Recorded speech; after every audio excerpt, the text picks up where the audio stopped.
ഇസ്രായേലിനെ മോശ നയിച്ചതുപോലെ മിശിഹാനാഥൻ നമ്മെ നയിക്കും യാത്ര. ഇസ്രായേലിനെ മോശ നയിച്ചതുപോലെ മിശിഹാനാഥൻ നമ്മെ നയിക്കും യാത്ര. മരുഭൂച്ചൂടിൽ തളരും മനസ്സുകളിൽ സ്നേഹത്തെളിനീർ പെയ്തിറങ്ങും യാത്ര.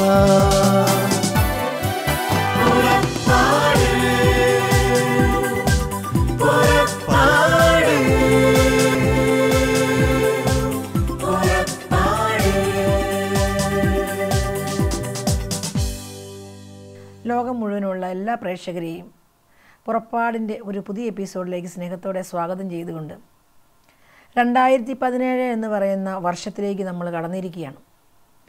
ദൈവം തൻ്റെ പരിശുദ്ധാത്മാവിനെ നവീനമായി സഭയിലേക്ക് പ്രവർത്തനരഹിതമാകുന്ന രീതിയിൽ അൽമായരുടെ ജീവിതത്തിലേക്ക് മനസ്സിലാകുന്ന രീതിയിൽ കരസ്മാറ്റിക് എന്ന വലിയ പ്രാർത്ഥനാ സംരംഭം, ആത്മാഭിഷേക സംവിധാനം ഭൂമിയിൽ സംജാതമായതിൻ്റെ സിൽവർ ജൂബിലിയിലേക്കും കൂടെ നമ്മൾ കടക്കുകയാണ്. ഈ സമയങ്ങളിൽ നമ്മൾ സഭയുടെ പഠനത്തോട് ചേർന്ന് നിന്നുകൊണ്ട് ദൈവത്തിൻ്റെ പരിശുദ്ധാത്മാവിൻ്റെ പ്രവർത്തനങ്ങളെപ്പറ്റി ഒരു നിമിഷം ചിന്തിക്കാൻ വേണ്ടിയാണ് ഈ സമയം നമ്മൾ ഉപയോഗിക്കുക. ആദിമ സഭയിലെ ചരിത്രം നമുക്കറിയാം. യേശുക്രിസ്തുവിൻ്റെ മരണശേഷം, ഉത്ഥാനത്തിന് ശേഷം ക്രിസ്തു പ്രത്യക്ഷപ്പെടുകയും തൻ്റെ ശിഷ്യന്മാർക്ക് അവസാനമായി നൽകിയ വാഗ്ദാനം, ഞാൻ സ്വർഗത്തിലേക്ക് പോകുന്നതിനാൽ പരിശുദ്ധാത്മാവെന്ന് പറയുന്ന സഹായകനെ നിങ്ങളിലേക്ക് അയക്കുകയും അവൻ നിങ്ങളെ ഞാൻ പറഞ്ഞ കാര്യങ്ങൾ ഓർമ്മിപ്പിക്കുകയും നീതിയെക്കുറിച്ചും പാപബോധത്തെക്കുറിച്ചും അതുപോലെ അന്ത്യവിധിയെക്കുറിച്ചെല്ലാം പഠിപ്പിക്കുകയും ചെയ്യും. ഞാൻ പഠിപ്പിച്ച കാര്യങ്ങൾ നിങ്ങൾക്ക് അനുസ്മരിപ്പിച്ചു തരും. അത് നിങ്ങളോട് എന്നും സഹായകനായിട്ടുണ്ടാകും. അതിനാൽ തന്നെ ഞാൻ ചെയ്തതിനേക്കാൾ വലിയ കാര്യങ്ങൾ നിങ്ങൾ ചെയ്യും. നമുക്കറിയാം, 12 ശിഷ്യന്മാരെ എടുത്ത് കൂടെ കൊണ്ടു നടന്ന് 3 വർഷം ഇവരെ, മോശ തുടങ്ങി സർവ്വപ്രവാചകന്മാരും എന്നെപ്പറ്റി പറഞ്ഞിരിക്കുന്ന കാര്യങ്ങൾ, അഥവാ ക്രിസ്തുവിൻ്റെ ജീവിതത്തെപ്പറ്റി, രക്ഷയെപ്പറ്റി പറഞ്ഞിരിക്കുന്ന കാര്യങ്ങളെല്ലാം ഇവരെ പഠിപ്പിച്ചു. പൗലോസാണേലും പത്രോസാണേലും സുവിശേഷ പ്രസംഗം എവിടെ തുടങ്ങുമ്പോഴും സങ്കീർത്തനങ്ങൾ ഉപയോഗിച്ചുകൊണ്ടും ജോയേൽ പ്രവചനം ഉപയോഗിച്ചുകൊണ്ടും ഒക്കെ അവർ ശുശ്രൂഷ ചെയ്യുക. അപ്പോൾ കർത്താവ് ഇതെല്ലാം ഇവരെ പഠിപ്പിച്ചു എന്ന് തന്നെയാണ് അതിൻ്റെ അർത്ഥം. ദൈവവചനം പഠിപ്പിച്ച് ദൈവത്തിൻ്റെ ആ ശുശ്രൂഷകരെ, പ്രവാചകന്മാരെ ദൈവം നടത്തിയ വഴികളെല്ലാം പഠിപ്പിച്ച ഈ 12 പേര് ക്രിസ്തുവിൻ്റെ മരണം കണ്ടപ്പോൾ പേടിച്ചുപോയി. അവർ പ്രതീക്ഷിച്ചില്ല ഇങ്ങനെ ഒരു ദാരുണമായ അവസ്ഥ. അവർ ഭയന്ന് പലയിടത്തോട്ട് ചിന്ന ഭിന്നമായി. എന്നാൽ അവരെ ഒന്നിച്ചു ചേർത്ത് സെഹിയോൻ ഊട്ടുശാലയിൽ പരിശുദ്ധ കന്യാമറിയത്തിൻ്റെ സാന്നിധ്യത്തിൽ അവർ പ്രാർത്ഥിച്ചുകൊണ്ടിരുന്നപ്പോൾ അവരുടെ പ്രത്യേകതകളായിട്ട് അപ്പസ്തോല പ്രവർത്തനങ്ങൾ വ്യക്തമായിട്ട് പറഞ്ഞു തരുന്നത് അവരേക മനസ്സോടെ പ്രാർത്ഥിച്ചുകൊണ്ടിരുന്നു. ദൈവസ്നേഹം കൊണ്ടും വചനത്തിനോടുള്ള സ്നേഹം കൊണ്ടും പരിശുദ്ധാത്മാവിൻ്റെ അഭിഷേകത്താൽ നിറഞ്ഞ് ആഗ്രഹമുള്ള ശുശ്രൂഷകർ ലോകത്തിൻ്റെ നാനാഭാഗങ്ങളിൽ നിന്ന് ഉണ്ടാകണമെന്ന് ക്രിസ്തു ആഗ്രഹിക്കുന്നുണ്ട്. അതിനുവേണ്ടി ഒരു പക്ഷേ 2017 എന്ന് പറഞ്ഞ വർഷം ഈ വലിയ ജൂബിലിയിലേക്ക് ഒരുങ്ങുമ്പോൾ നമ്മളെല്ലാം സഹായിക്കാൻ വേണ്ടി നമ്മൾ ആത്മാർത്ഥമായിട്ട് പ്രാർത്ഥിക്കണം. ഈ അപ്പസ്തോല പ്രവർത്തനങ്ങളോട് ചേർന്ന് ഈ സഭ എന്ന് രൂപീകൃതമായോ അന്ന് തുടങ്ങി ശിഷ്യന്മാർ ചെയ്ത അതേ കാര്യം ചെയ്യാൻ എനിക്കും നിങ്ങൾക്കും കഴിവുണ്ട്. ഇത് കുറച്ച് വ്യക്തികളിൽ മാത്രം സെലക്റ്റീവ് അല്ല. ദൈവം അഭിഷേകം ചെയ്ത സർവ്വ വ്യക്തികൾക്കും ഇതിനൊരു കഴിവുണ്ട് എന്നുള്ള വലിയ ബോധ്യത്തോടെ വേണം നമ്മൾ ചെയ്യാൻ. ആ തീഷ്ണതയും ആ ആഗ്രഹവും നമുക്ക് വേണം. പൗലോസിൻ്റെയോ പത്രോസിൻ്റെയോ യോഹന്നാൻ്റെയോ ഒക്കെ ആ വലിയ സ്നേഹം ക്രിസ്തുവിനോട്, ആ വലിയ ആഗ്രഹം, അഭിഷേകം കിട്ടിക്കഴിഞ്ഞ് പുറകോട്ടും ലോകത്തിൻ്റെ വ്യഗ്രതയ്ക്കും പോയ ഒരു ചരിത്രവുമില്ല. അവർ ദൈവവചനം, ദൈവത്തെ എങ്ങനെ കൊടുക്കാം, പരിശുദ്ധാത്മാവിൻ്റെ പ്രവർത്തനം എങ്ങനെ ഈ മറ്റുള്ളവരിലേക്ക് കൊടുക്കാമെന്ന് മാത്രം ആഗ്രഹിച്ച്, അതുകൊണ്ട് ആ പത്രോസ് പ്രാർത്ഥിച്ച പോലെ തന്നെ നമ്മൾ പ്രാർത്ഥിക്കുമ്പോഴും വിശ്വസിച്ച് പ്രാർത്ഥിച്ച് നോക്കിക്കോ. അവരെല്ലാം ഒരു മനസ്സോടെ പ്രാർത്ഥിച്ചാൽ, വലിയ ആഗ്രഹത്തോടെ പ്രാർത്ഥിച്ചാൽ പരിശുദ്ധാത്മാവ് ഇന്നും സഭയിലേക്ക്, സമൂഹത്തിലേക്ക് ഒരേ അർത്ഥത്തിൽ തന്നെ പ്രവർത്തിക്കുന്ന പരിശുദ്ധാത്മാവാണ്. അപ്പോൾ ആ അനുഭവം നമ്മൾ പറഞ്ഞു വരുന്നത്, ഈ വലിയ തീഷ്ണത കുറഞ്ഞപ്പോൾ പല മാർപ്പാപ്പമാരും വൈദികരും അൽമായരുമൊക്കെ പ്രാർത്ഥിച്ചു, ദൈവമേ ആ പരിശുദ്ധാത്മാവിൻ്റെ പ്രവർത്തനം അന്നത്തെ പോലെ ഇന്നും നടക്കണമേ. വിശുദ്ധരായ പല മാർപ്പാപ്പാനും, പ്രത്യേകിച്ച് ജോൺ 23 പോലെയുള്ള സഭയുടെ വലിയ ഉന്നതസ്ഥാനീയരായ സഭ കണ്ടതിൽ ഏറ്റവും വലിയ അൽമായരേക്ക് വേണ്ടിയൊക്കെ പ്രാർത്ഥിച്ച മാർപ്പാപ്പ, ജോൺ 23 പോലെയൊക്കെയുള്ള മാർപ്പാപ്പമാർ കണ്ണുനീരോടെ പ്രാർത്ഥിച്ചു. എന്തിനു വേണ്ടി? സഭ ഉണരണം പരിശുദ്ധാത്മാവാൽ. 2ാം വത്തിക്കാൻ കൗൺസിൽ ഏറ്റവും കൂടുതൽ ചിന്തിക്കപ്പെട്ട വിഷയമായിരുന്നു സഭ അൽമായരിലൂടെ ശുശ്രൂഷ വളരണം. ഈ വളരെ ചുരുങ്ങിയ എണ്ണമാണ് വൈദികരും മെത്രാന്മാരും ഉള്ളത്. അവർ തന്നെയല്ല സഭയുടെ വളർച്ചയ്ക്ക് കാരണക്കാർ. അൽമായർക്ക് ഇതിനൊരു ബോധ്യം കിട്ടണം, ദൈവ ശുശ്രൂഷയിൽ അവർക്കുള്ള പങ്കാളിത്തം ബോധ്യം കിട്ടണമെന്ന് ആഗ്രഹിച്ച് പ്രാർത്ഥിച്ചതിൻ്റെ ഉത്തരമാണ് ഡുക്കെയിൻ സർവകലാശാലയിൽ 1967 ഏതാനും ചില വിദ്യാർത്ഥികൾ ഒന്നിച്ചിരുന്ന് ദൈവത്തോട് പ്രാർത്ഥിച്ചപ്പോൾ, സ്തുതിച്ചപ്പോൾ മറ്റ് സഭകളിൽ പ്രവർത്തിക്കുന്ന ആ പരിശുദ്ധാത്മാവിൻ്റെ പ്രവർത്തനം കത്തോലിക്ക സഭയിലും വലിയ ആഗ്രഹത്തോടെ ആഴത്തിൽ പ്രവർത്തിക്കാൻ വേണ്ടി ഇടവരുത്തണമെന്ന് പ്രാർത്ഥിച്ചപ്പോൾ അവിടെ ഇതേ അനുഭവം, അതായത് പത്രോസും ശിഷ്യന്മാരും അവിടെ സെഹ്യൂനൂട്ടിശാലയിലെ ജെറുസലേം ദേവാലയത്തിലൊക്കെ സംഭവിച്ച അതേ അനുഭവം ഡുക്കെയിൻ സർവകലാശാലയിൽ സംഭവിച്ചു. അവർ ഭാഷാവരത്തിൽ നിറഞ്ഞു, അവർ വ്യാഖ്യാനവരം കൊണ്ട് നിറഞ്ഞു, പ്രവചനവരം കൊണ്ട് നിറഞ്ഞു, പരിശുദ്ധാത്മാവിൻ്റെ വലിയ അഭിഷേകം കൊണ്ട് അവർ നിറഞ്ഞു. ആഗ്നി കരസ്മാറ്റിക് എന്ന് പറയുന്ന വലിയ പരിശുദ്ധാത്മാവിൻ്റെ അഭിഷേകാഗ്നിയായി ലോകം മുഴുവൻ കത്തിപ്പടർന്നു. യുഎയുടെ മണ്ണിലെ 7 എമിറേറ്റുകളിലും നമ്മുടെ സഭയുടെ വലിയ പ്രാർത്ഥന അനുഭവം, എല്ലാ ആഴ്ചയിലും തന്നെ പ്രാർത്ഥനാ കൂട്ടായ്മകളുണ്ട്. പള്ളിയോട് ചേർന്ന്, വൈദികരോട് ചേർന്ന് ഇവിടുത്തെ ശുശ്രൂഷകർ, കേരളത്തിൽ നിന്ന് കൊണ്ടുവന്ന അതേ ചൈതന്യം വർഷങ്ങളായി ഇവിടെ നിലനിൽക്കുകയാണ്. ആ പ്രാർത്ഥനാ കൂട്ടായ്മയിലേക്ക് ആയിരങ്ങൾ ഒന്നിച്ചു വരികയും ഒന്നിച്ചവർ പ്രാർത്ഥിക്കുകയും പ്രവർത്തിക്കുകയും ചെയ്യുന്നുണ്ട്. അങ്ങനെ കരസ്മാറ്റിക് കൂട്ടായ്മയുടെ വലിയൊരു ആഘോഷത്തിൻ്റെ നിമിഷങ്ങളിലൂടെ ഞങ്ങൾ ഈ കഴിഞ്ഞ വർഷത്തിൻ്റെ തുടക്കം പോവുകയുണ്ടായി. അപ്പോൾ വലിയൊരു ആഗ്രഹത്തോടുകൂടി യുഎയുടെ തലസ്ഥാനമായ അബുദാബിയിൽ കരസ്മാറ്റിക് പ്രാർത്ഥനാ അംഗങ്ങളെല്ലാം ഒന്നിച്ചു കൂടുകയും ഇവിടുത്തെ സഭയുടെ നേതൃത്വത്തോട് ചേർന്ന് അനേകർ ഒന്നു ചേർന്ന് ഒരു പ്രാർത്ഥനാ ദിവസം ആചരിക്കുകയുണ്ടായി. പരിശുദ്ധമായ ആ കത്തോലിക്ക സഭയുടെ സർവ്വചൈതന്യത്തോടും ചേർന്ന് ഞങ്ങളുടെ ബിഷപ്പ് പോൾ ഹെൻറി പിതാവിൻ്റെ ആശീർവാദത്തോടുകൂടി വചനം പഠിച്ചവർക്ക് വേണ്ടി സമ്മാനം കൊടുത്തുകൊണ്ട്, അതുപോലെ പരിശുദ്ധാത്മാവിൻ്റെ അഭിഷേകത്തിന് വേണ്ടി പ്രാർത്ഥിച്ചുകൊണ്ടൊക്കെ ഒരു ദിവസം മുഴുവൻ ചെലവഴിക്കുകയുണ്ടായി. അവിടെ യുഎഇ മുഴുവൻ ഒന്നിക്കുന്ന ഒരു വലിയ അനുഭവം. വിവിധ എമിറേറ്റുകൾ വന്ന് വിവിധ ശുശ്രൂഷകളിലൂടെ, അവരുടെ കഴിവുകളിലൂടെയൊക്കെ, പാട്ടിലൂടെയും ഡാൻസിലൂടെയൊക്കെ ക്രിസ്തുവിൻ്റെ നാമത്തിൽ അവിടെ സന്തോഷിക്കുന്ന വലിയ അനുഭവത്തെ ഞങ്ങൾ കണ്ണുകൾ കൊണ്ട് കാണുകയുണ്ടായി. ഓരോ എമിറേറ്റിനും അവരുടേതായ ആ സന്തോഷങ്ങൾ പങ്കുവയ്ക്കാനുണ്ടായിരുന്നു. ഒരുപക്ഷെ ഈ കരസ്മാറ്റിക് പ്രാർത്ഥനാ സംവിധാനം, ഈ പ്രാർത്ഥനാ വലിയ കൂട്ടായ്മ നമ്മുടെ ഇടയിലേക്ക്, കത്തോലിക്ക സഭയിലേക്ക് കടന്നു വന്നില്ലായിരുന്നെങ്കിൽ ഇതുപോലെ ഒന്നിച്ച് പ്രാർത്ഥിക്കുവാൻ വേണ്ടി, ഒന്ന് സന്തോഷിക്കുവാൻ വേണ്ടി, ഒന്ന് സ്തുതിക്കുവാൻ വേണ്ടി, വചനത്തിൻ്റെ ആഴമായ ഒരു ലെവലിലേക്ക് വളരാൻ വേണ്ടിയൊക്കെ നമുക്കൊരു സംവിധാനമില്ലായിരുന്നു. അതുകൊണ്ടാണ് പിശാചിനോ അവൻ്റെ തന്ത്രങ്ങൾക്കോ പരിശുദ്ധാത്മാവാൽ നയിക്കപ്പെടുന്ന സഭയിൽ, തൃത്വത്താൽ നീതീകരിക്കപ്പെടുന്ന സഭയിൽ, പിതാവിൻ്റെ സ്നേഹമായ സഭയിൽ, പുത്രനാൽ സ്ഥാപിതമായ സഭയിൽ ഒരു പിശാചിനും തകർക്കാൻ പറ്റാത്ത ശക്തി പരിശുദ്ധാത്മാവ് ഇന്നും പ്രവർത്തിക്കുന്നുണ്ടെന്നുള്ള ഏറ്റവും വലിയ തെളിവാണ് നമ്മൾ കരസ്മാറ്റിക് പ്രാർത്ഥനയിലൂടെ കാണുക. ദുഷ്ടന് ഒരു സഭയുടെ പ്രവർത്തനത്തിനും തൊടാൻ സമ്മതിക്കില്ല. അതിൻ്റെ വലിയ സന്തോഷത്തിൻ്റെ, ആഘോഷത്തിൻ്റെ നിമിഷങ്ങളിലൂടെ കടന്നു പോയപ്പോഴെല്ലാം ഈ കരസ്മാറ്റിക്കിന് വേണ്ടി ജീവിതം സമർപ്പിച്ച അനേകം പേരെ ഇന്ന് ഈ ഭൂമിയിൽ ജീവിച്ചിരിപ്പില്ല. അതിൻ്റെ അകത്തെ പ്രധാന വ്യക്തികൾ പല വൈദികർ തന്നെയുണ്ട്. പള്ളിക്കുന്നേലച്ചനെ പോലെ തന്നെയുള്ള പലർ ഈ സഭയിൽ ഇന്ന് ഇവിടെ നമ്മളോടൊപ്പം ഇല്ലെങ്കിൽ തന്നെ ആത്മീയമായിട്ട് നമ്മളോടൊപ്പം നിന്ന് പ്രവർത്തിക്കുന്നുണ്ടെന്ന് വിശ്വസിക്കുന്നു. കാരണം അവരുടെയൊക്കെ ജീവിതം തന്നെ ഈ നവീനമായൊരു പെന്തക്കോസ്ത അനുഭവം, അച്ഛൻ്റെ ഒരു അനുഭവം ഞാൻ ഓർക്കുകയത്. അച്ഛൻ ഈ ഡുക്കെയിൻ സർവകലാശാലയിൽ ഈ കാലഘട്ടത്തിൽ അവിടെ ഉണ്ടായിരുന്ന വ്യക്തിയായിരുന്നു. നല്ല ശമ്പളത്തിൽ അവിടെ ജോലി ചെയ്തുകൊണ്ടിരുന്ന ആളായിരുന്നു. എന്നാൽ ഈ പരിശുദ്ധാത്മാവിൻ്റെ അഭിഷേകം, അച്ഛന് ഞങ്ങളോടൊക്കെ സാക്ഷ്യം പറഞ്ഞത് ഞാൻ ഓർക്കുന്നുണ്ട്. ദൈവത്തിൻ്റെ പരിശുദ്ധാത്മാവ് ഈ പാവപ്പെട്ട മനുഷ്യരിൽ പ്രവർത്തിക്കുന്നത് കണ്ടപ്പോൾ അച്ഛൻ പറഞ്ഞു, ഞാൻ PhD ഉള്ള മനുഷ്യനാണ്, അച്ഛൻ തിയോളജി പഠിപ്പിക്കുന്ന മനുഷ്യനാണ്, വടവാതൂർ സെമിനാരി പഠിപ്പിച്ചുകൊണ്ടിരുന്ന ആളാണ്, അനേകം വിശുദ്ധ കുർബാനകളിൽ പ്രസംഗിച്ച ആളാണ്. പക്ഷേ അച്ഛൻ പറഞ്ഞു, അന്ന് വരെ പ്രസംഗിച്ച ഒരു ക്രിസ്തുവിനെ അല്ല ഞാൻ കണ്ടത്. ഈ പാവപ്പെട്ടവരെ സ്തുതിച്ചപ്പോൾ, അവരുടെ ഒപ്പം ഞാൻ സ്തുതിച്ചപ്പോൾ ഏകദേശം ഒരു 10-80 കിലോയ്ക്ക് മുകളിൽ തൂക്കമുള്ള ഒരു മനുഷ്യനാണ്, ഒരു 7 അടി പൊക്കമുള്ള ഒരു വ്യക്തിയാണ്. അച്ഛൻ പറയാ, എൻ്റെ ഭാരം മുഴുവൻ കുറഞ്ഞു. ഞാൻ നിൽക്കുന്നിടത്തുനിന്ന് പറന്നു പൊങ്ങുന്ന പോലെ എനിക്കൊരു അനുഭവം ഉണ്ടായി. തേനിനെ പറ്റി പ്രസംഗിക്കാൻ എന്ന പോലെ അല്ല, തേൻ കുടിക്കുമ്പോൾ ഉണ്ടാകുന്ന അനുഭവം, രണ്ടും രണ്ടാണ്. അപ്പോൾ അന്ന് വരെ പഠിച്ചതിൽ നിന്ന് അപ്പുറമായി പരിശുദ്ധാത്മാവിൻ്റെ അഭിഷേകം കൊണ്ട് നിറഞ്ഞു. എൻ്റെ ജീവിതത്തിൽ വന്ന സർവ്വ കുറവുകളും എന്നെ എഴുതി കാണിച്ചു ദൈവം. ചിലരോടൊക്കെ എനിക്ക് ചില വൈരാഗ്യവും വാശിയൊക്കെ ഉണ്ടായിരുന്നു, അവരുടെ കുറ്റം കൊണ്ടാണ്. അവരെന്നോട് ഇങ്ങനെ ചെയ്തല്ലോ എന്നോർത്ത് അച്ഛൻ പറയുന്നു, ഇത് മുഴുവൻ എൻ്റെ കൺമുമ്പിൽ എഴുതി കാണിക്കപ്പെട്ടു.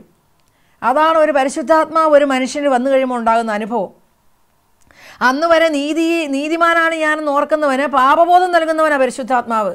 അപ്പോൾ ആ പരിശുദ്ധാത്മാവ് നമ്മുടെ ഇടയിലേക്ക് വന്നു കഴിഞ്ഞ് ഉണ്ടാകുന്ന ഏറ്റവും വലിയൊരു ബോധ്യമാണ് എനിക്ക് ചില കുറവുകൾ ഉണ്ടെന്നുള്ളൊരു വലിയ ബോധ്യം. അപ്പോൾ എന്നാന്ന് വെച്ച് കഴിഞ്ഞാൽ നമുക്ക് മറ്റുള്ളവരുടെ കുറവുകളിലേക്ക് നോക്കിയിരിക്കുന്നതിന് പകരം സ്വന്തം കുറവൊന്ന് തിരുത്താൻ വേണ്ടി പറ്റും.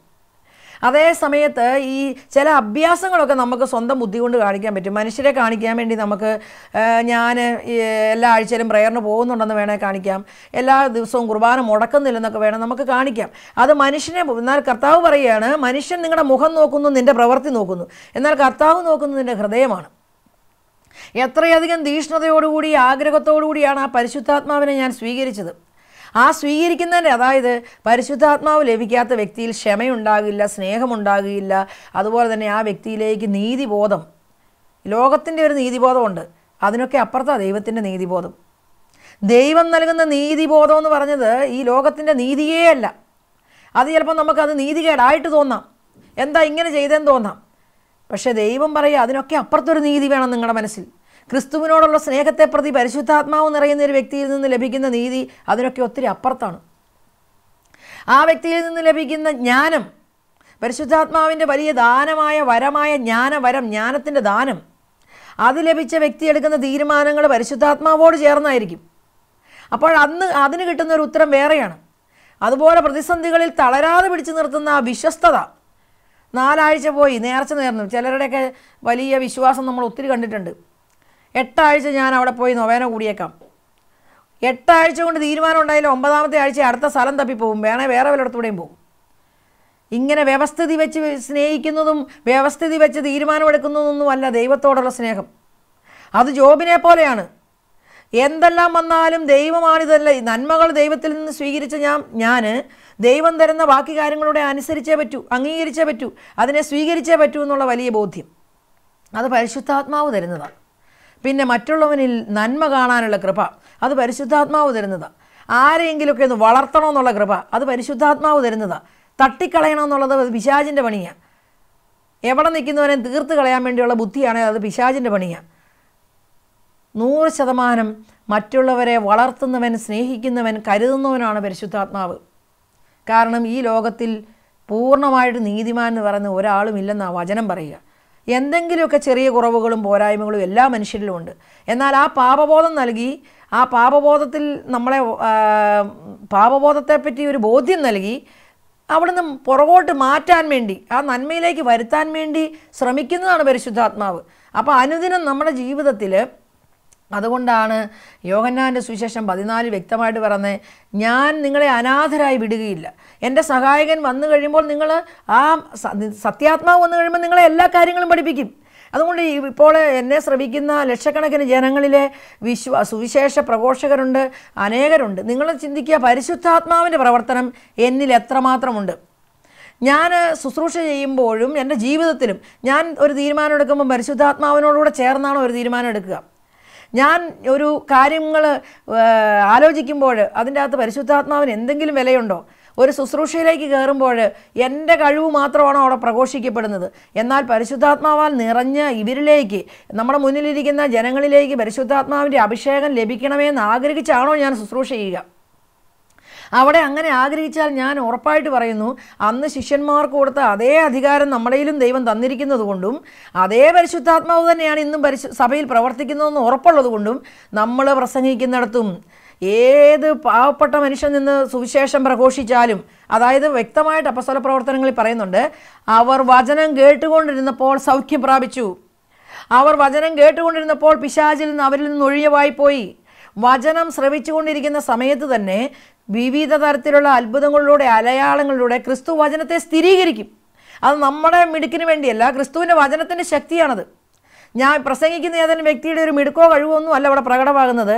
അനേകരിപ്പം ഞാൻ ചെയ്യുന്ന ശുശ്രൂഷയിൽ അനേകർക്ക് സൗഖ്യം ലഭിക്കുന്നുണ്ട് എന്ന് കരുതി നമ്മൾ 2 സംഭവം ചിലർക്ക് പറ്റും. ചിലർക്ക് ഈ പരിശുദ്ധാത്മാവില്ലാതെ ശുശ്രൂഷയ്ക്ക് എന്നാ കുഴപ്പമെന്നുള്ള ചിന്തയുള്ള ഒത്തിരി മനുഷ്യരുണ്ട്. പരിശുദ്ധാത്മാവിൻ്റെ പ്രവർത്തനമൊന്നും ആവശ്യമില്ല, വചനം നന്നായിട്ട് പറഞ്ഞാൽ മതി.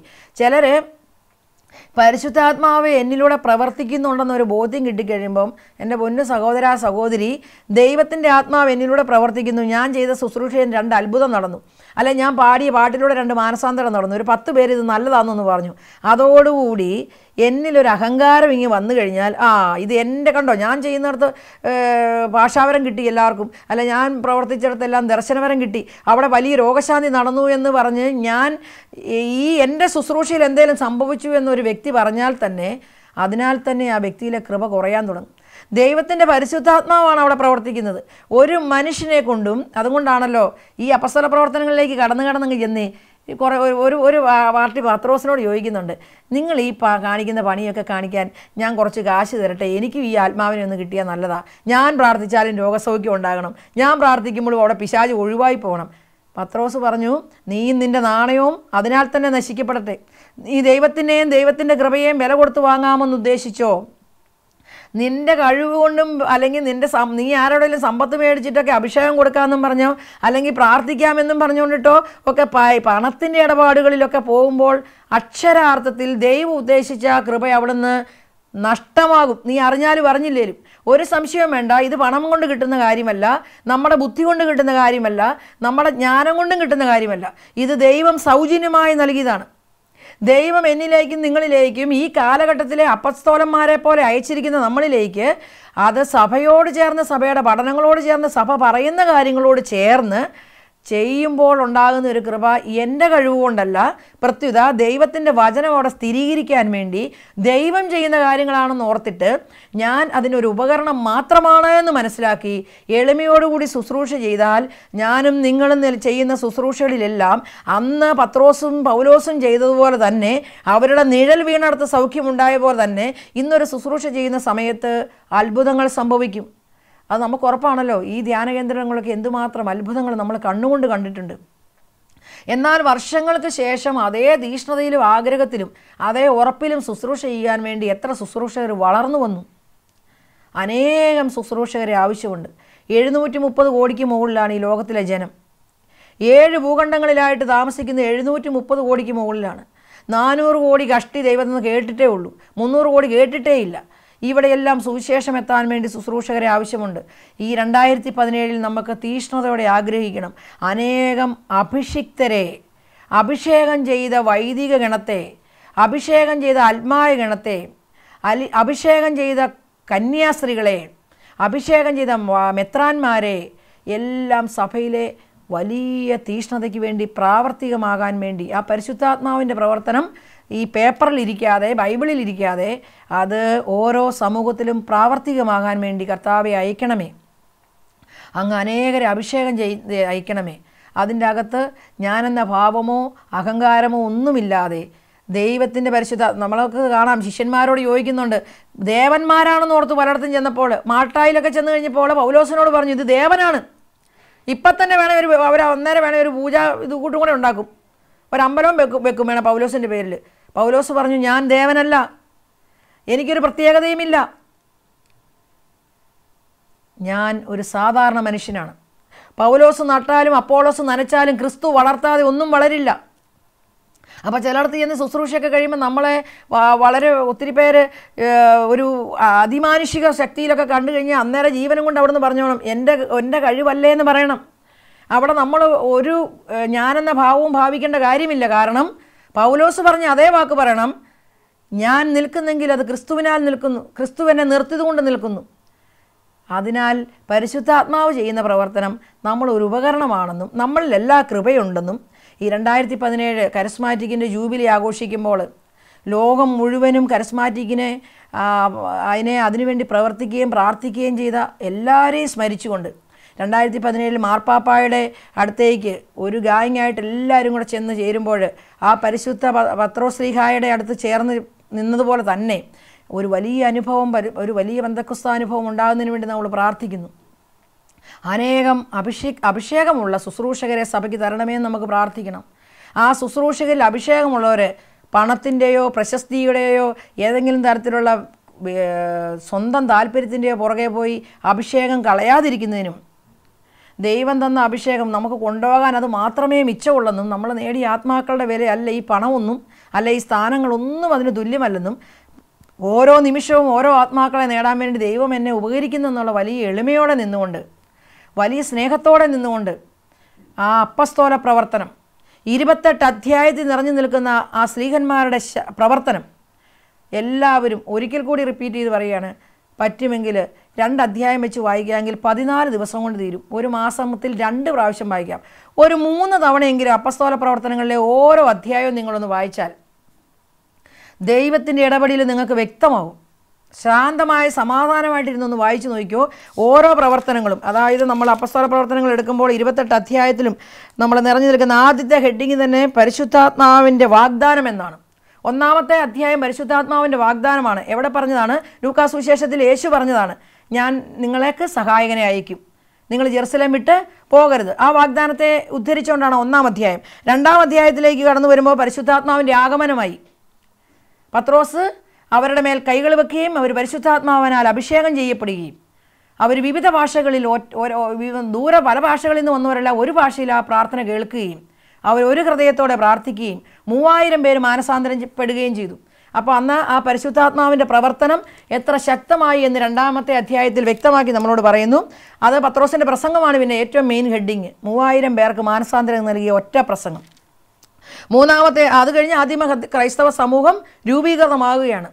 അനുദിനം അവർക്ക് ക്രിസ്തുവിന് വേണ്ടപ്പെട്ടവരെ ആ സഭയിലേക്ക് ചേർത്തുകൊണ്ടിരുന്നു. അനുദിനം സഭയിലേക്ക് ഓടി വരികയാണ് ആൾക്കാർ. നമ്മളൊക്കെ പ്രസംഗിച്ചിട്ട് അനുദിനം സഭയിലേക്ക് ആരൊക്കെ വരുന്നുണ്ടെന്നും കൂടെ ചിന്തിക്കുന്ന വളരെ നല്ല കാര്യം. അടുത്തത് അത്ഭുതങ്ങൾ സംഭവിക്കാൻ തുടങ്ങുകയാണ്. മാനസാന്തരത്തിന് ശേഷം അത്ഭുതങ്ങൾ നടക്കുക. മുടന്തന് സൗഖ്യം. മൂന്നാമത്തെ അധ്യായത്തിൻ്റെ ഹെഡിങ് തന്നെ മുടന്തന് സൗഖ്യമാണ്. നമുക്കറിയാം ആ അനുഭവമെല്ലാം. പത്രോസ് പറഞ്ഞു, വെള്ളിയോ സ്വർണ്ണമോ എൻ്റെ ഞങ്ങളുടെ കയ്യിലില്ല, നസറായനായ ക്രിസ്തുവിൻ്റെ നാമത്തിൽ നീ എഴുന്നേക്കാൻ പറഞ്ഞപ്പോൾ ഒരു മുടന്തൻ അവിടെ ചാടി എഴുന്നേറ്റു. അത്ഭുതങ്ങളിലൂടെ ദൈവം അവിടുത്തെ വചനത്തെ സ്ഥിരീകരിക്കുകയാണ്. പിന്നെ പത്രോസിൻ്റെ വലിയൊരു നീണ്ട പ്രസംഗം, അബ്രഹാം തുടങ്ങി ക്രിസ്തു വരെയുള്ള സർവ്വചരിത്രങ്ങളും ഉയർപ്പും എല്ലാം വ്യക്തമായിട്ട് കാണിക്കുന്ന ഒരു വലിയ പ്രസംഗം. പിന്നെ അവിടം കഴിഞ്ഞ് കഴിഞ്ഞപ്പം യഹൂദന്മാർക്ക് സഹിക്കാൻ പറ്റിയില്ല. അവിടെ പ്രശ്നം തുടങ്ങി. യഹൂദന്മാരുടെ സന്നിധ്യ സംഘത്തിൻ്റെ മുന്നിൽ, അഥവാ സദൂക്യന്മാരും ഫരിസേയരും എല്ലാം കൂടെ പെട്ടെന്ന് പത്രോസിനും സംഘത്തിനും എതിരെ തിരിയുന്നു. അവരുടെ മുന്നിലേക്ക് പോകുന്ന പത്രോസും യോഹന്നാനും. അതാണ് പിന്നെ സംഭവിക്കുന്ന കാര്യങ്ങൾ. പത്രോസ് ധൈര്യത്തോടെ പറഞ്ഞു, വീട് പണിക്കാരായ നിങ്ങൾ എറിഞ്ഞു കളഞ്ഞ കല്ല് മൂലക്കല്ലായി മാറിയിരിക്കുന്നു. ക്രിസ്തുവിനെ ദൈവപുത്രനായി ഉയർത്തി ഇതാ സ്വർഗത്തിലിരിക്കുന്നു എന്ന് പറഞ്ഞു കഴിഞ്ഞപ്പോൾ അവിടെ സഹിക്കാൻ പറ്റിയില്ല. അവിടെ പ്രശ്നം ഉണ്ടാകുന്നതായിട്ടാണ് പിന്നെ കാണിക്കുന്നത്. അപ്പം നമ്മൾ ഓർക്കുക, വചനം കൊണ്ട് പോകുമ്പം എവിടെന്നെങ്കിലുമൊക്കെ നമ്മളുടെ ശുശ്രൂഷകർ എത്ര പേര് ചങ്ങല കൊണ്ട് പൂട്ടപ്പെട്ടിട്ടുണ്ട്, എത്ര പ്രാവശ്യം നമ്മൾ കല്ലേറ് കൊള്ളേണ്ട വന്നിട്ടുണ്ട്, നമ്മൾ എത്ര പ്രാവശ്യം ഒരു പക്ഷേ ജയിലിൽ കിടക്കേണ്ട വന്നിട്ടുണ്ട്. ഒന്നും സംഭവിച്ചിട്ടില്ല. നമ്മൾ ഈ ശുശ്രൂഷയിലൊക്കെ സുഖമായിട്ട് ഇങ്ങനെ പോരുന്നവരാ. ഇവിടെ പീഡനങ്ങളാണ്. പിന്നെ ശിഷ്യന്മാർ അനുഭവിക്കുന്ന പീഡനങ്ങളാണ്, പ്രവർത്തനങ്ങൾ ഓരോ വാക്കിലും. എന്നാൽ വിശ്വാസികൾ ധൈര്യത്തിനായി പ്രാർത്ഥിക്കുന്നു. പത്രോസിനെയും യാക്കോബിനെയൊക്കെ കൊണ്ട് ജയിലിലിട്ടപ്പോഴും വിശ്വാസികൾ അവിടെ തളരുകയല്ല, അവർ ധൈര്യത്തോടെ പ്രാർത്ഥിച്ചു. സഭ ഒറ്റക്കെട്ടായി അവർക്ക് വേണ്ടി പ്രാർത്ഥിക്കുന്നു. അത്ഭുതങ്ങൾ സംഭവിക്കുന്നു. ജയിലിൻ്റെ വാതിലുകൾ തുറക്കപ്പെടുന്നു. യാക്കോബ് വധിക്കപ്പെടുന്നു. പത്രോസ് ഇത് അത്ഭുതകരമായിട്ട് എവിടെ വരുന്നു? ഇവർ പ്രാർത്ഥിച്ചുകൊണ്ടിരുന്ന മുറിയിൽ വരുന്നു. എന്തെല്ലാം ചരിത്രത്തിലൂടെയാണെന്ന് നമുക്ക് നോക്കുമ്പോഴേ മനസ്സിലാവുള്ളൂ. വിശ്വാസികളുടെ കൂട്ടായ്മയെ പറ്റി പറയുന്നു. പിന്നെ സഭയെ പറ്റിച്ച 2 പേരുടെ കഥ 5-ാമത്തെ അധ്യായത്തിൽ പറയുന്നത്, അനനിയാസും സഫീറായും. നമുക്ക് പറ്റുമെങ്കിൽ വല്ലതുമൊക്കെ ചെയ്താൽ മതി. സഭയെ ദൈവത്തെ പറ്റിക്കാമെന്ന് ഓർക്കണ്ട, മനുഷ്യനെയൊക്കെ പറ്റിക്കാനേ പറ്റുള്ളൂ എന്നുള്ളതിൻ്റെ തെളിവ് അവിടെ സംഭവിക്കുക. അനനിയാസും സഫീറായിക്കും പറ്റുന്നത്. പത്രോസ് ചോദിക്കുന്നുണ്ട്, എന്തിനാ നിങ്ങളോട് വല്ലവരും പറഞ്ഞോ ഇതൊക്കെ ചെയ്യാൻ? ഇല്ലല്ലോ. ദൈവത്തെ കബളിപ്പിക്കാമെന്ന് നമ്മൾ ചിന്തിക്കരുത്. ഓരോ അധ്യായവും വെച്ച് നമുക്കൊരു മാസം പ്രസംഗിക്കാവുന്നത്ര വിഷയങ്ങളിലൂടെയാണ് ഓരോ അധ്യായം കടന്നു പോവുക. അടുത്തതിൻ്റെ അകത്ത് 7 ഡീക്കന്മാർ അവരെ തിരഞ്ഞെടുക്കുകയാണ്. ഒത്തിരി പേരെ സഭയിലേക്ക് ശുശ്രൂഷയ്ക്ക് വേണ്ടി തിരഞ്ഞെടുക്കുന്നു, പത്രോസും കൂട്ടായികളും ചേർന്ന്. പിന്നെ സ്തേഫാനോസിനെ ബന്ധിക്കുന്നു. തുടങ്ങുകയാണ്. സംഭവം മാറി, റൂട്ട് മാറി. ആ സ്തേഫാനോസിൻ്റെ പ്രസംഗമാണ് പിന്നെ. അത് നമുക്കറിയാം. 7-ാം അധ്യായം നിറഞ്ഞു നിൽക്കുന്നു സ്തേഫാനോസിൻ്റെ പ്രസംഗം. കിട്ടിയതെന്താണ്? കല്ലേറും മരണവുമാണ്. അവിടെ തളരാത്ത ജനം. നമ്മളെങ്ങാനും പ്രസംഗിക്കുന്നവനെ കല്ലെറിഞ്ഞ് കൊല്ലുന്നെങ്കിൽ പിന്നെ അതോടുകൂടി ആ പ്രദേശത്തോട്ട് പോകണ്ട, വീട്ടിൽ ഇരുന്ന് പ്രാർത്ഥിച്ചാൽ മതി എന്ന് വരും. ഒരാളും തളരുന്നതായിട്ട് അവിടെ കാണിക്കുന്നില്ല. അതിനുശേഷം പീഡിപ്പിച്ച സാവൂൾ സഭയെ പീഡിപ്പിക്കുന്ന പിന്നെ നെക്സ്റ്റ് ഘട്ടത്തിലേക്ക് കിടക്കുകയാണ്. അവിടുന്ന് നിങ്ങൾക്കറിയാം സാവൂളിൻ്റെ മാനസാന്തരമാണ് പിന്നത്തെ വരിക. 9-ാം അധ്യായം വരുമ്പോൾ സാവൂളിൻ്റെ മാനസാന്തരമായി സാവൂൾ ജ്ഞാനസ്നാനപ്പെടുന്നു. 10-ാം അധ്യായത്തിലേക്ക് വരുമ്പോൾ വിജാതിനായ കർണോലീസിനെ പത്രോസ് ആദ്യത്തെ നമ്മുടെ മാർപ്പാപ്പ ഒരു വിജാതിന് മാമോദിസ കൊടുത്ത് സഭയിലേക്ക് അംഗമാക്കി എടുക്കുന്ന ആ വലിയ ലോകത്തിൽ എല്ലാവർക്കും രക്ഷയുണ്ടെന്നുള്ള വലിയ പോയിന്റ് നൽകുകയാണ്. അടുത്ത 11-ാം അധ്യായം വന്നപ്പോൾ പത്രോസിൻ്റെ ന്യായവാദമാണ്. നമുക്കറിയാം, സർവ്വയിടത്തും പേടിച്ചു നിന്ന പത്രോസ് ധൈര്യത്തോടെ ഏത് നീതിപീഠത്തിൻ്റെ മുന്നിൽ നിന്നുകൊണ്ട് ക്രിസ്തുവിന് വേണ്ടി വാദിക്കുന്ന ഭാഗമാണ്. സഭ അന്ത്യോക്യയിൽ തുടങ്ങുന്നു. യാക്കോബ് കൊല്ലപ്പെടുന്നു. ആദ്യത്തെ രക്തസാക്ഷി, ശിഷ്യന്മാരിലെ ആദ്യത്തെ രക്തസാക്ഷി, സഭയിലെ ആദ്യത്തെ രക്തസാക്ഷി എസ്തപ്പാനോസ് ആണെങ്കിൽ 12 അപ്പസ്തലന്മാരിലെ ആദ്യത്തെ രക്തസാക്ഷിയായ യാക്കോബ് ഹെറോദസിൻ്റെ വാളിനാൽ കൊല്ലപ്പെടുന്നതായിട്ടാണ് നമ്മൾ കാണുക. അടുത്തത് 13 ബർണാബാസും സാവൂളും അയക്കപ്പെടുന്നു.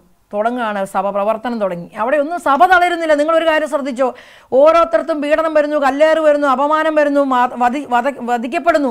ഒരിടത്തെങ്കിലും ശിഷ്യന്മാർ പേടിച്ചിരിക്കുന്നുണ്ടോ? അവിടുത്തെ ജനം പേടിച്ചിരിക്കുന്നുണ്ടോ? ക്രിസ്തുവിനെ അറിഞ്ഞ് ഒരൊറ്റ വ്യക്തിക്ക് പേടി വരുന്നുണ്ടോ? എവിടെയെങ്കിലും കാണിക്കുന്നുണ്ടോ?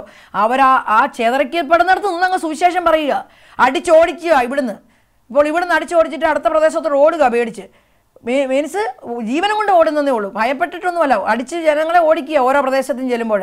ആ നിൽക്കുന്നിടത്ത് വീണ്ടും സുവിശേഷം പറയുക. എവിടെ ചെന്ന് ചാടുന്നോ, കപ്പലിൽ ചെന്ന് എവിടെ കരയ്ക്ക് കയറുന്നോ അവിടെ അങ്ങ് വചനം പറയുക.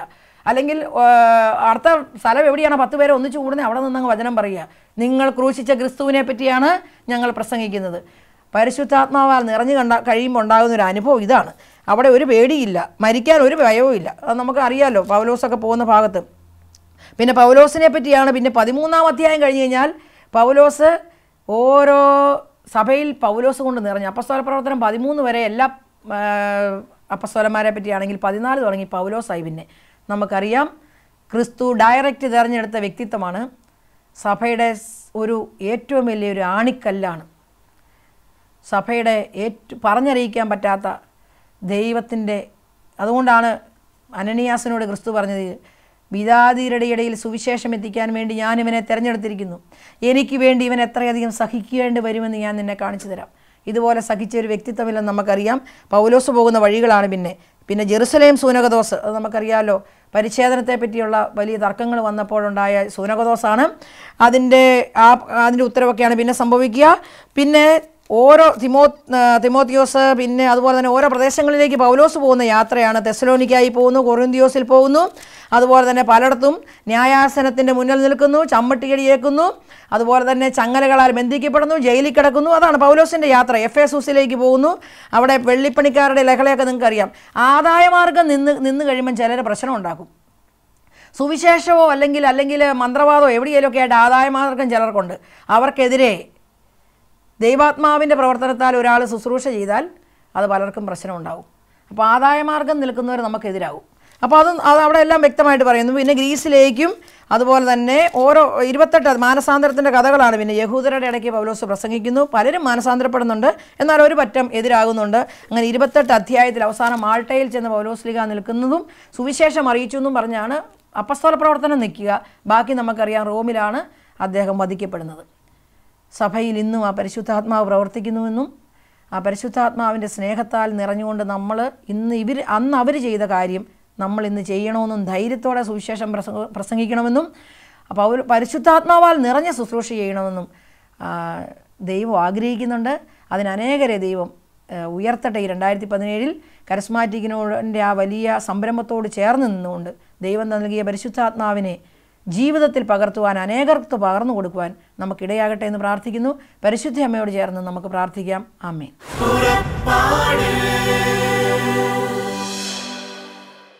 ഈ പ്രോഗ്രാമിനെ കുറിച്ചുള്ള നിങ്ങളുടെ വിലയേറിയ അഭിപ്രായങ്ങളും നിർദ്ദേശങ്ങളും ഇമെയിലിലൂടെ ഞങ്ങളെ അറിയിക്കുക.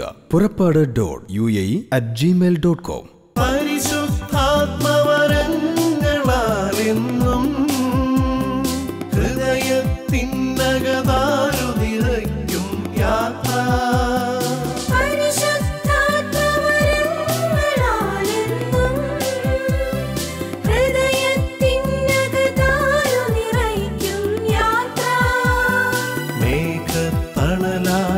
അഗ്നിനാളമായി പാത തെളിക്കും സ്നേഹത്തിൻ പുതുയാത്ര.